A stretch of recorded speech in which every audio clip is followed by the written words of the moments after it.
Hi, this is Asa, and welcome to my audio experience.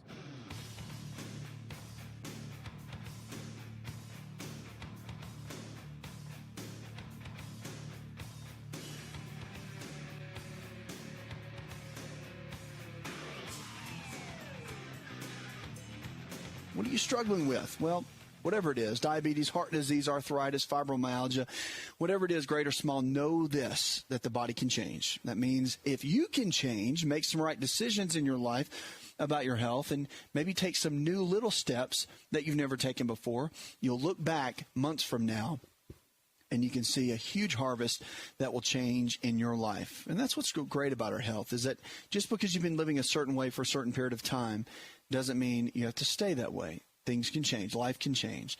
And that is a powerful tool that we have, the power to choose every single day. Minneapolis-St. Paul nabs the fittest city title. The news said Minneapolis-St. Paul has plenty of parks and recreational facilities, an increasing number of farmers markets, and low smoking rates. And those attributes helped the Twin Cities to garner the #1 spot in the American College of Sports Medicine's 2011 list of America's fittest cities. Pretty cool. Washington, D.C., which was claimed the top spot for the past 3 years, dropped to #2, in part because the Twin Cities recorded greater improvements in healthy behavior measures and a reduction in the percentage of cigarette smokers. See, cigarette smoking plays a big role in all these tallies. And other positive factors included that an above-average percentage of residents who exercise.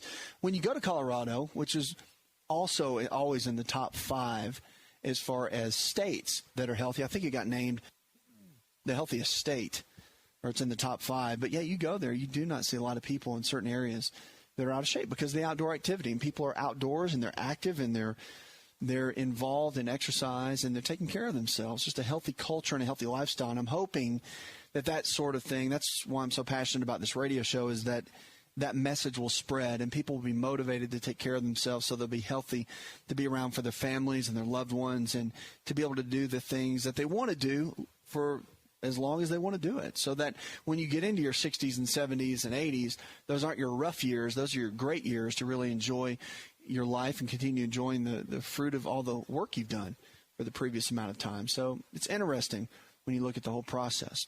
888-283-7272. Let's go now to Betsy. Hi, Betsy. So nice to talk to you. Nice to talk with you, darling. You sent me your book because I couldn't afford to buy it, and I thank you for that again. You're welcome.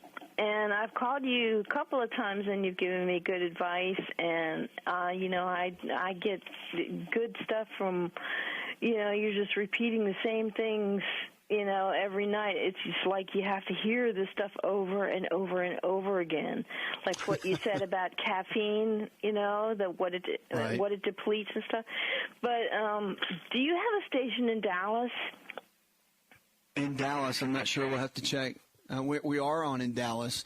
We're on in Waco, and our producer will be able to give you the call letters. We're on 2 different stations out that way, so he'll be able to give you the call letters for that. I was going to ask you, so sure. I really appreciated Brad's call and the caller after him that called him, because it's programs like yours, especially because you work with instead of against the medical community, which I like Absolutely. About your. We're all on the same team.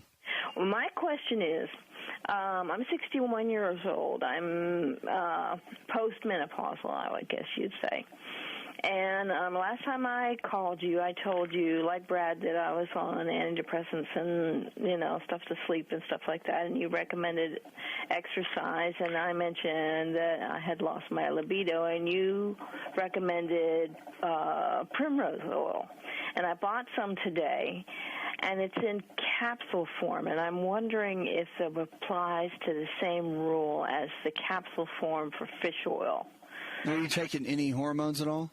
Do you take any hormones?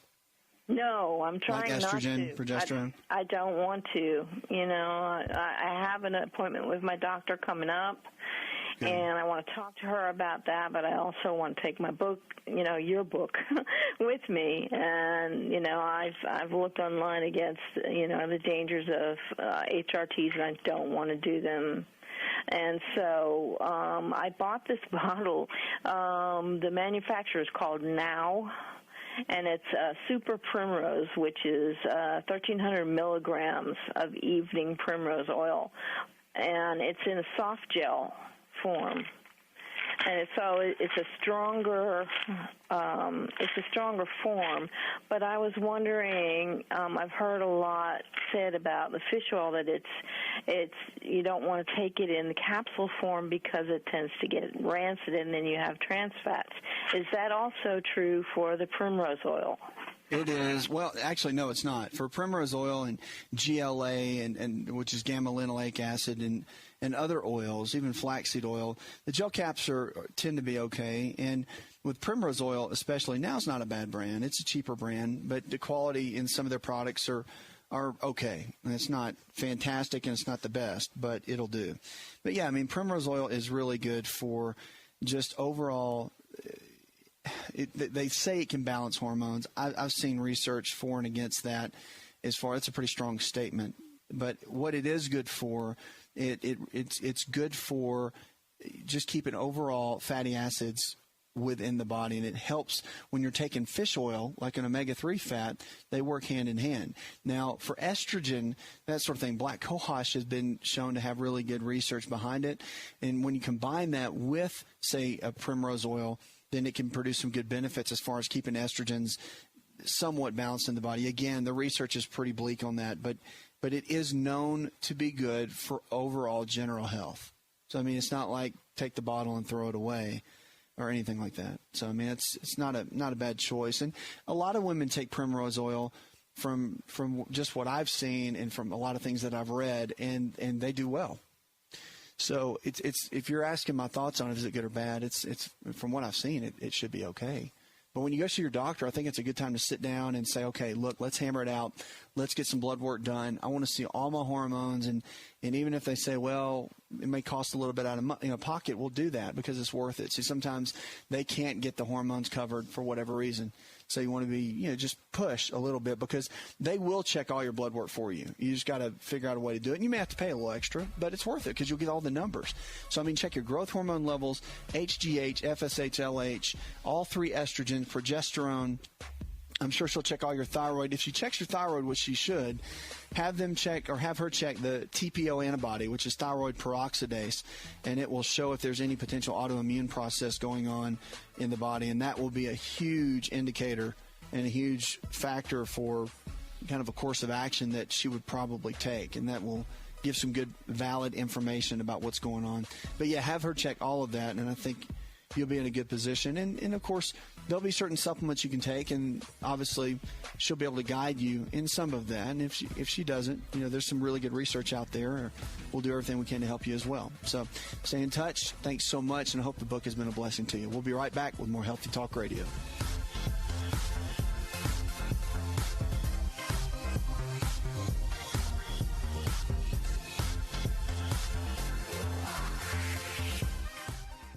Hi, it's Asa. I'm giving you a copy of my best-selling book for free to help you in your health journey today. I'll pay for the book. All you do is just cover the small shipping and handling costs. Go to asarx.com and get your free book today. To find out more, connect with On Call Radio online at InShapeNetwork.com.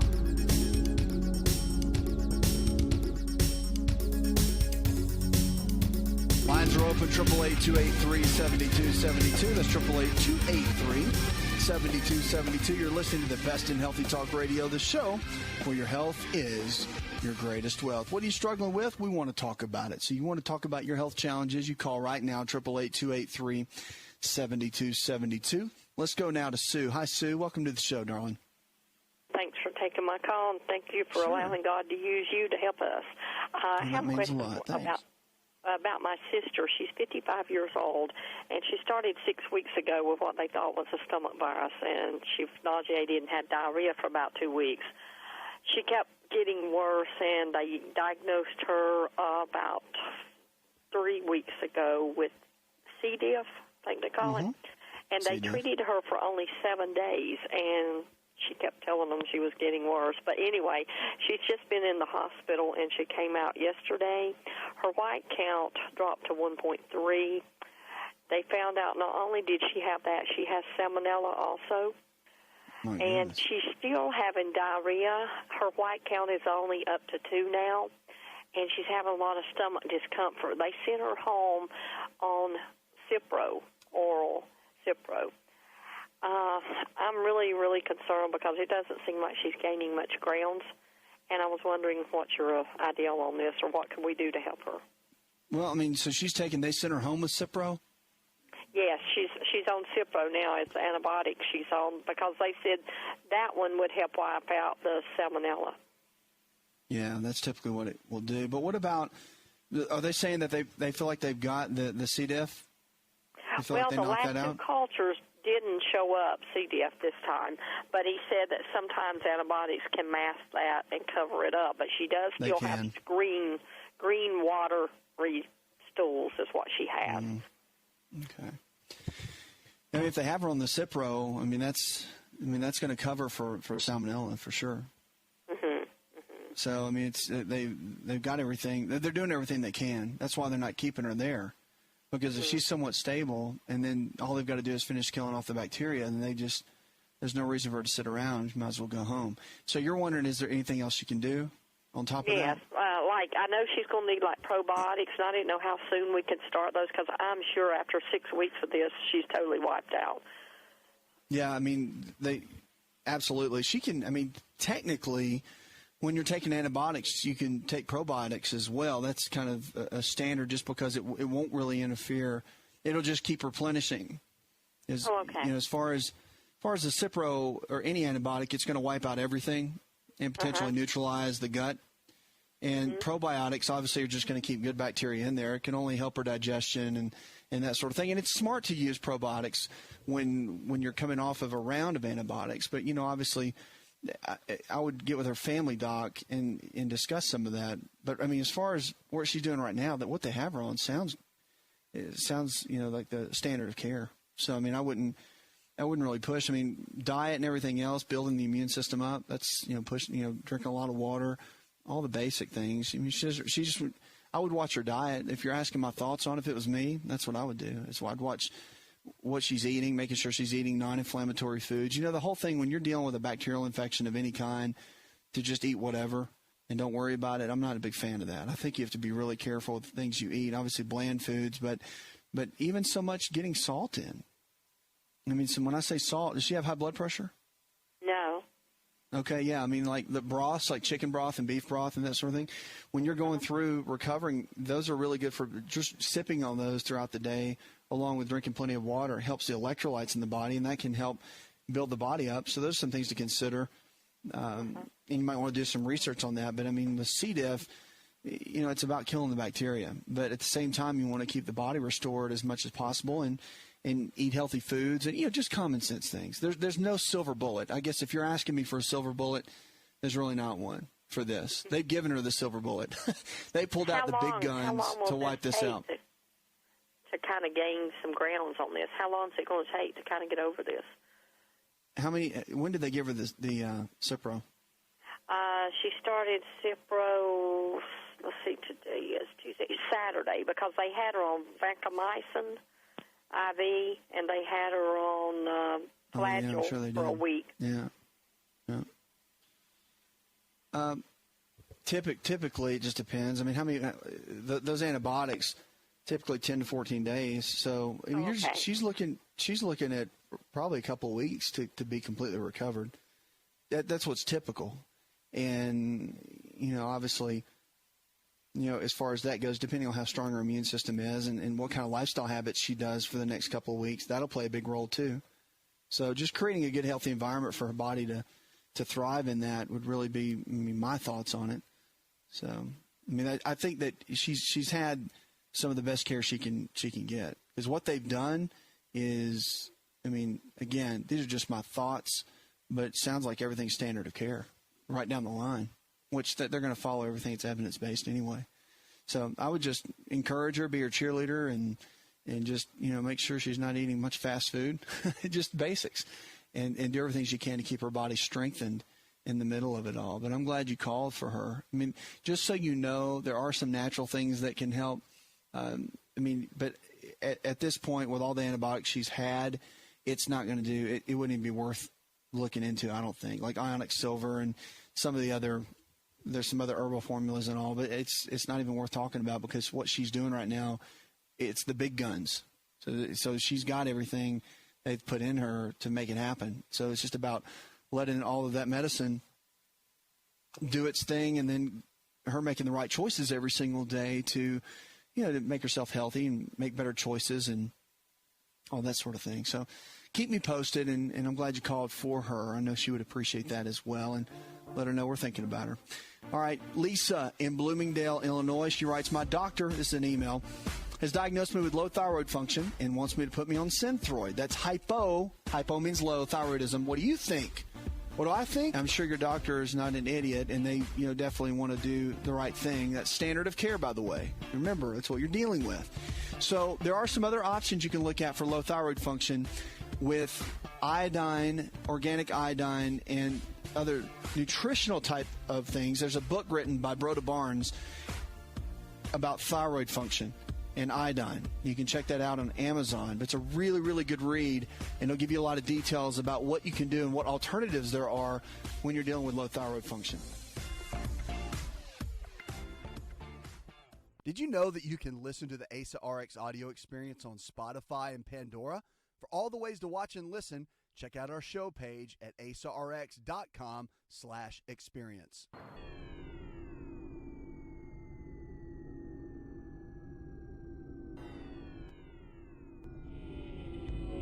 To find out more, visit the show online, InShapeNetwork.com.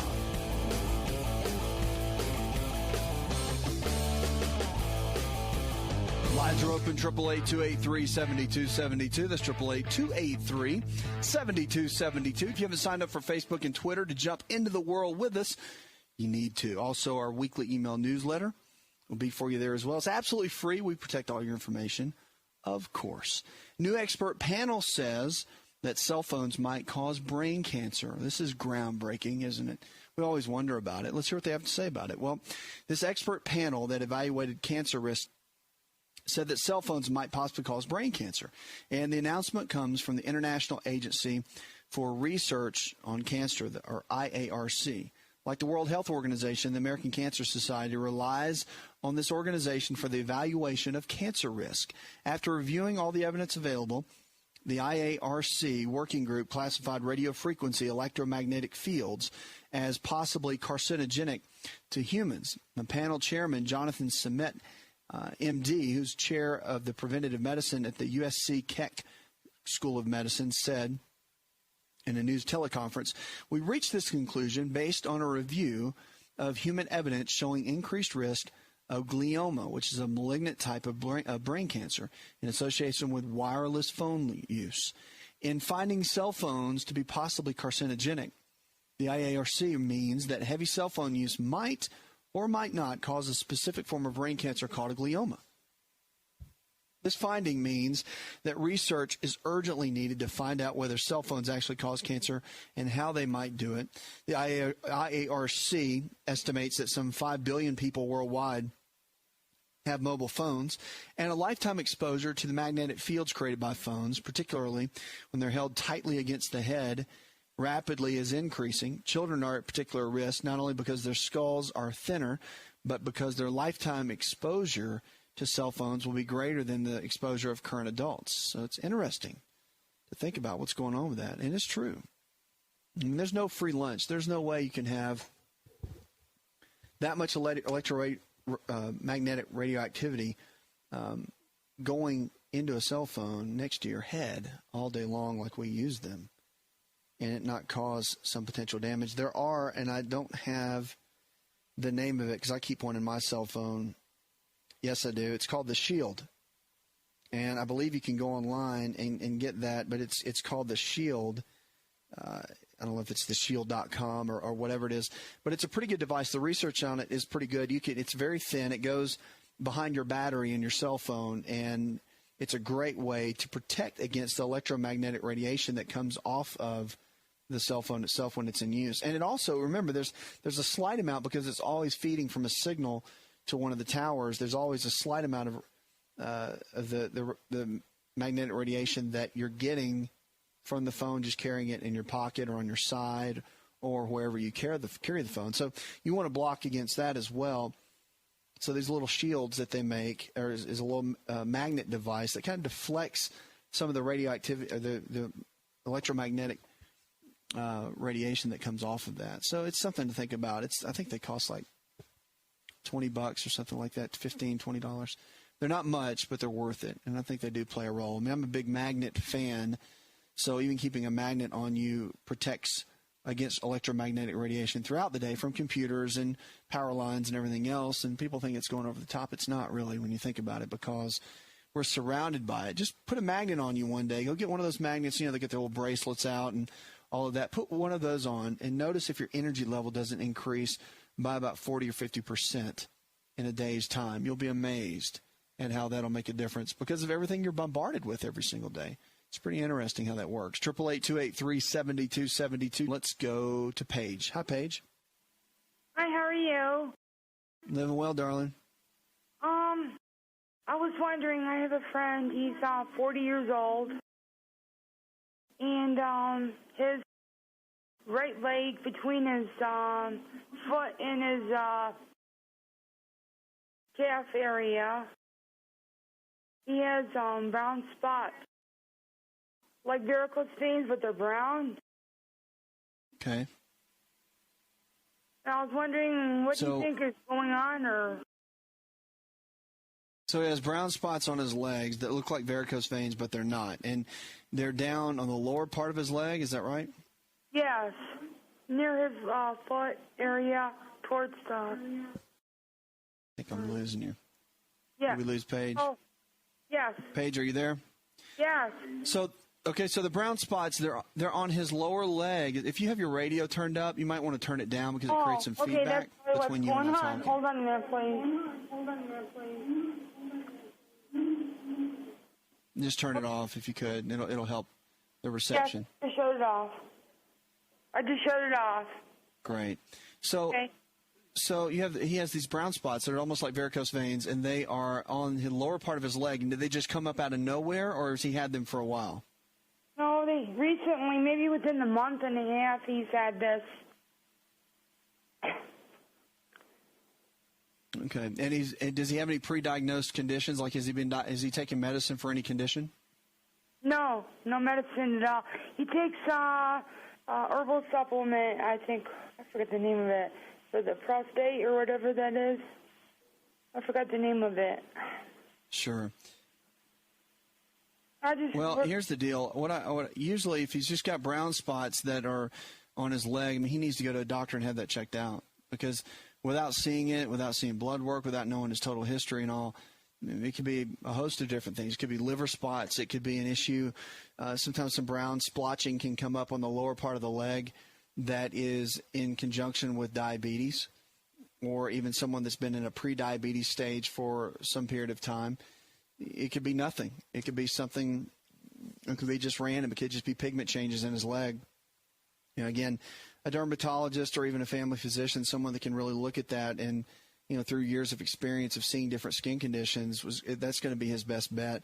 To try to just come up with some random idea, I don't think is a wise thing to do. That's just my thought. But, again, it could be something simple and it could be something not so simple. So getting a full evaluation, that's great. He takes supplements and all, but, getting a full evaluation, getting blood work done and really seeing what's going on with his body in that area would be a smart move. So I'd encourage you to have him go see his doctor, and they can run some tests and figure out exactly what's going on. Okay? Thanks so much for the call. 888-283-7272. That's 888-283-7272. Check us out.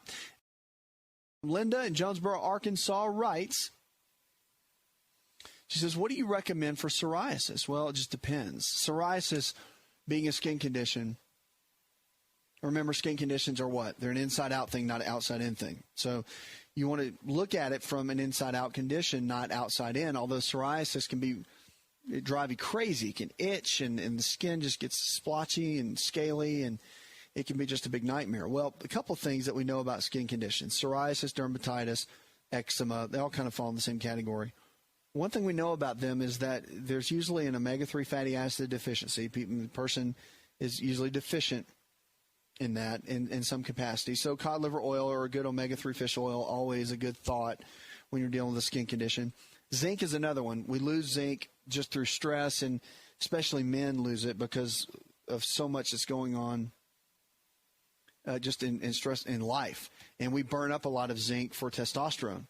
So that's one of the reasons that happens. And then also with any kind of skin condition, you want to think about certain food allergies, such as wheat products, so bread, pasta, cereal, crackers, any flour-based food, processed food, you might want to consider eliminating for a while, and then also cow's milk dairy. So cow's milk dairy is another one. So casein protein, which is the protein in the homogenized and pasteurized milk products, is another one that's just a big mess. So you want to be careful with that. And a raw milk's a little bit different. The body can handle that, and that's coming on strong. The whole raw milk industry, and they're working on some laws and some legislation right now, which might really be good for people that have and sell raw milk to be able to sell it commercially. Because right now you can only do it state to state, and they have to be sold as pet food in a lot of areas where people buy cows and co-op cows, and there's some different ways around it. But let's go now to Tony. Hi, Tony. Hey there, Dr. Asa. Thank you for staying on the air and being encouraged to give us your support. I'm going to move on down the leg. Sure, that's what I'm all about. I'm going to move on down the leg to the feet. Okay, let's go down to the feet. I've had a problem with bumps on my feet. They look like blisters. And in the past years ago, I would get heat bumps along the edges of my fingers. But these bumps are now on the inside edge of my feet. And it's even in the archway. And I just heard what you said about the psoriasis, but I don't know. My doctor prescribed a terbinafine. I think it's what it's called. Okay.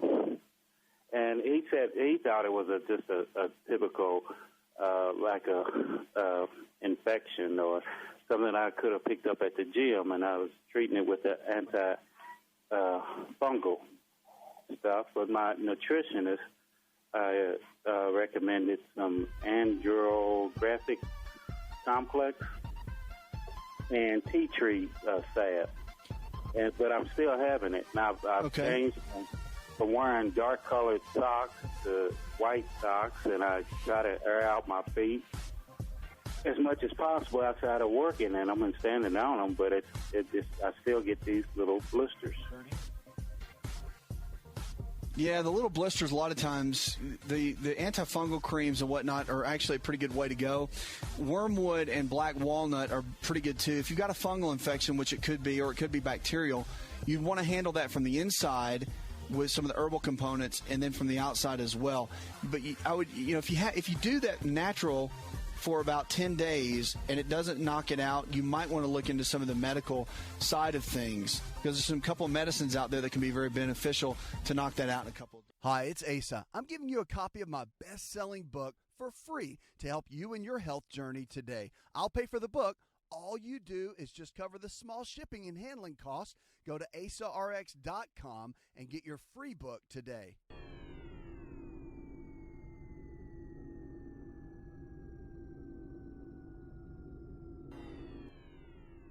Connect with On Call Radio and watch On Call TV at InShapeNetwork.com.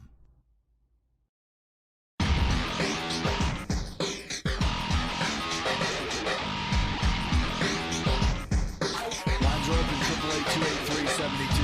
888-283-7272. That's 888-283-7272. This is the show where your health really is your greatest wealth. 1 in 5 young adults right now may have hypertension. It's crazy if you think about it. Hypertension, high blood pressure, is much more common than expected in young adults. The researchers have found in a new study. The National Institutes of Health, or NIH, did a longitudinal study of adolescent health and the prevalence of hypertension 24 to age 32. And it was 19% in 2008. according to the study in the University of North Carolina, Gillings School of Global Public Health in Chapel Hill. This compares the rate of 4% among young adults participating in the National Health, Nutrition, and Examination Survey. But the self-reported rates of hypertension, however, were similar in the two studies, 11% in the Ad Health and 9% in the other study. Now, the Ad Health principal investigator in this, which was Kathleen Harris, a PhD at the University of North Carolina, she said that at the conference with reporters, it was not clear in the explanation of the discrepancy between the two studies, but we tend to think that young adults are rather healthy.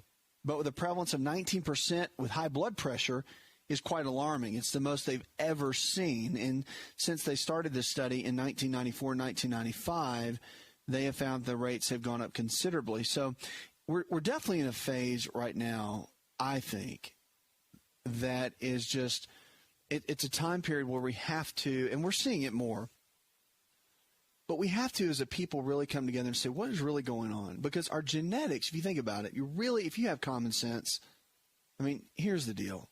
You look at it 20 years ago, 30 years ago, and we didn't have the amount of diabetes. We didn't have the amount of high blood pressure. We had it, but not at this level. And you start looking at some of these health challenges, you think, okay, I get that we evolve, and I get that we have genetics, and I get all that. But what has really changed? And if you look at our lifestyle, you look at the stress, you look at our foods, you look at our choices, more convenience, and our society has gone to I want it, and I want it now, and I want it as fast as possible. And what happens is we become more sedentary. We're working more, so a lot of people sit at their desk, so they're working longer hours, less activity, and it just breeds for disease. It really does. And there's not much that is going to change because our society and our country and our culture is only going to continue in that manner.